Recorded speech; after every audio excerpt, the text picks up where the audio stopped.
Matapos ang revelasyon sa kung gaano kalakas itong si Loki tungkol sa kanyang legendary devil fruits na dalawa nga guys. Ang isa nakain niya, ang isa nasa kanyang mythical weapon ng Ragnir. Napakarami ngayon ang nagsasabi na mas malakas pa siya kay Kaido. Pero totoo nga ba yun? And also guys, hindi natin i-consider dito ang narrative na sinabi ng narrator na if it's 1v1, always bet on Kaido dahil back then hindi pa naman nai-introduce itong si Loki. And also napakalaking factor na malaya itong si Kaido. Napakatagal niyang paikot-ikot sa mga dagat, naghahanap ng mga kalaban at pinapakilala ang kanyang sarili bilang the strongest creature. Habang itong si Loki nakatali sa Treasure Tree Adam at wala naman siyang ibang kinakalaban maliban sa mga individuals na nasa loob ng Elbaf, and currently sa story ang nakakalaban pa lang naman niya ay si Harald at si Shanks.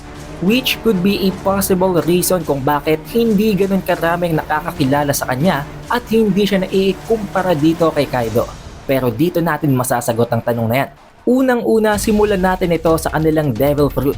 Oo, isang mythical Zoan Azure Dragon or Uo no Mi ang devil fruit nitong si Kaido.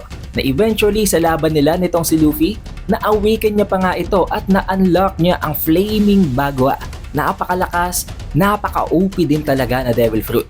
Pero hindi ito comparable sa legendary devil fruit ng Elbaf guys. Alam nyo naman kung anong difference nito. Ang legendary devil fruit, talagang legendary ito dahil hinahawakan ito ng mga giants. And for hundreds of years, wala pang nakakakain ito guys dahil binabantayan ito ng isa pang legendary devil fruit na nakay Loki din na ang Ragnir. For the sake of the argument, sige sabihin natin na match ang devil fruit na Uo no Mi at ang legendary devil fruit ng Elbaf. Kahit obvious naman na alam nating mas OP ang legendary devil fruit ng Elbaf. Pero kahit na i-consider pa natin yon, may isa pang devil fruit nga itong si Loki na nasa loob ng legendary weapon din niya na ang Ragnir. Meaning, kahit pa sabihin natin na pantay ang devil fruits nilang dalawa bilang ang Azure Dragon at ang legendary devil fruit ng Elbaf, meron pa ring ikalalamang itong si Loki at yun ay ang Ragnir. Compared kay Kaido na oo maganda din ang weapon niya pero hindi natin ito makukumpara sa Ragnir guys. For sure, dudurugin ng Ragnir ang normal na weapon na yon. Ngayon dumako naman tayo sa isa sa pinaka-obvious na difference sa gitna ng dalawang ito. Isang giant, literal na giant itong si Loki. At kung inaakala nyo na hindi yun malaking factor since hindi naman ganun kalayo ang size nila, ang nakikita nyo pa lang guys na comparison before ay ang size nitong mga normal na giant tulad ni Dory at ni Brogy at ng ibang mga normal na mga humans. Pero iba ang size ng pure ancient giant warrior blood guys. Napakalayo nun, almost to the point na para bang kasing laki na lang ng hinliliit ni Loki itong si Kaido. Ang rason lang kung bakit kapag nakikita natin sa previous panels na magkausap si Loki at itong si Luffy, dahil lang yon sa scaling guys. Ginagawa yun ni Oda para mas makita natin ang panels para mas malinaw dahil paano nga naman sila mag-uusap ng maayos sa panels kung napakaliit doon ni Luffy. Some will say na pwedeng mag-transform si Kaido sa kanyang Zoan form na ang mythical Azure Dragon. Pero paano kapag nag-transform na din sa kanyang mythical Zoan form itong si Loki? Nakita natin guys, mismo sa latest chapter, mas nagiging mas malaki pa siya. Ano na lang itsura ni Kaido doon? Bulate? Sa tatlong ito pa lang, lamang na si Loki. Hindi pa man lamang natin nahati ang mga stats na i-compare natin para malaman kung sinong mas malakas sa kanilang dalawa. Superior Devil Fruit, superior weapon, and superior genes. In terms of durability, oo, it is undeniable na napakakunat nitong si Kaido. Pero ganun din guys itong si Loki. Tandaan nyo, as an infant, kasisilang pa lamang niya itinapon siya mula sa Sun Realm papunta sa Underworld. Nakasurvive siya sa drop na yon. Pinagtatadtad din siya ng atake ni Shamrock gamit ang kanyang Cerberus pero inabutan pa siya nitong sila Luffy. Hindi siya namatay agad at nagawan pa siyang tulungan ng mga ito gamit ang first aid. In terms of achievements naman, in terms of enemies na mga nakalaban nila, oo napakalalakas ng mga nakalaban nitong si Kaido. Especially ang napakatinding pakikipaglalaban niya sa napakaraming mga karakter sa Wano.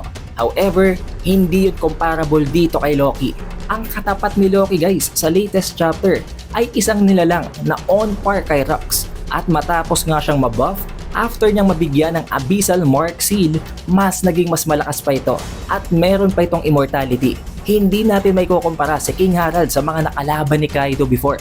Maging si Oden nga, muntik pa siyang mapatay nito kung hindi lamang nila ito dinaya at dinistract. Pero dito, pagdating kay Loki, talagang binalagbag niya si King Harald. At hindi din natin pwedeng sabihing rason na na-take over nitong si Harald ang kanyang consciousness bago siya patayin ni Loki, kaya mahina siya. Dahil kahit na nakuha at na-regain niya ang consciousness niya, ganun pa rin naman ang kanyang durability.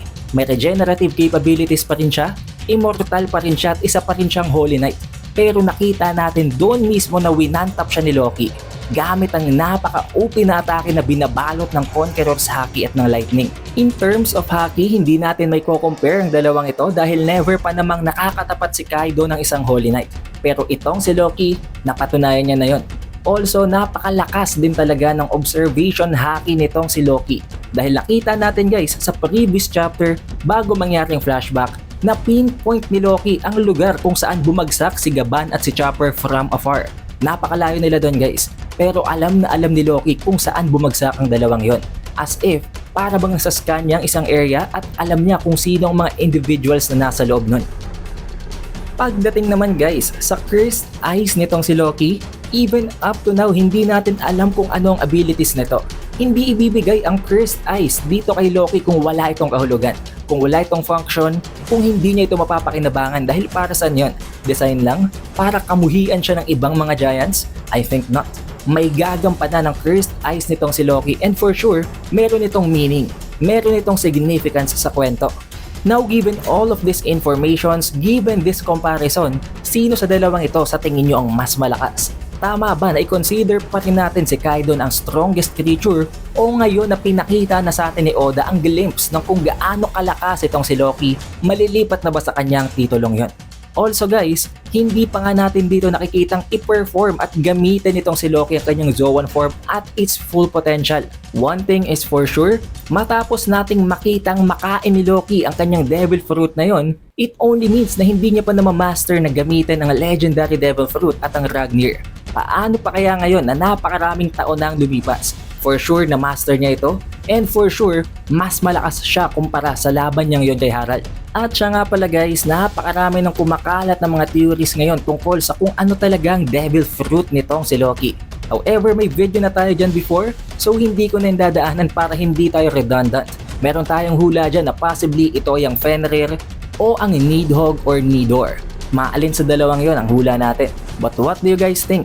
Also, marirelease na din agad natin guys ang chapter spoiler para sa chapter 1171 bukas, Tuesday, December 30 at ito magsisilbing pinakahuling One Piece video natin para sa 2025. Be sure na nandun kayo dahil nagtatapos na nga ang flashback sa previous chapter at makakabalik na tayo sa susunod na chapter sa present timeline.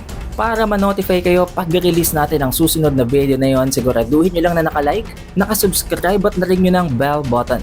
Also, we have an official Facebook page and official TikTok account. Kaya mag-like at mag-follow na din kayo sa ibang platforms na yon. It is The Updated Weeb and I will see you guys on the next one.